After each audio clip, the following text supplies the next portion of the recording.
Welcome to icon India.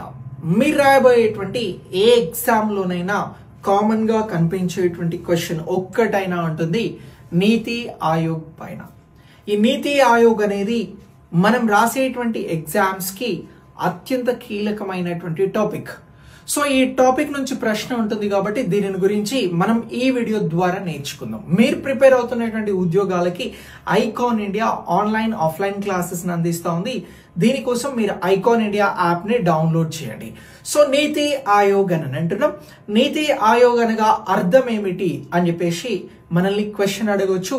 ఇలా question అడిగితే మనం చెప్పాల్సింది national institute for transforming India అని చెప్పేసి ఆన్సర్ చెప్పాల్సి ఉంటది. సో ఇప్పుడు నీతి ఆయోగ్ అనేది ఎప్పుడు ప్రారంభమైంది అని ఆల్రెడీ ప్రీవియస్ ఎగ్జామ్స్ లో క్వశ్చన్ అడిగారు.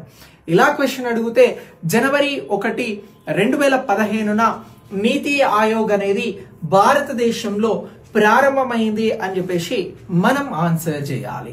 మరి నీతి ఆయోగ్ అనేది 2015లో ప్రారంభం అవడానికి కారణం ఏంటి అని అంటే, అంతకు ముందు భారతదేశానికి ప్రణాళికలను అందించినటువంటి ప్రణాళికా సంఘంని రద్దు చేయడం జరిగింది.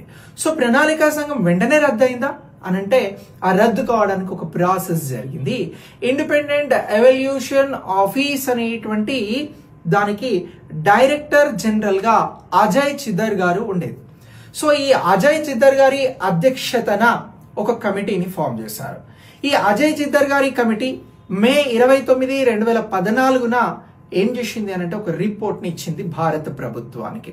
ఈ రిపోర్ట్ లో ఏం చెప్పింది అజయ్ చిద్దర్ కమిటీ అని అంటే, భారతదేశంలో ప్రణాళికా సంఘాన్ని రద్దు చేయండి అని చెప్పేసి సూచించింది.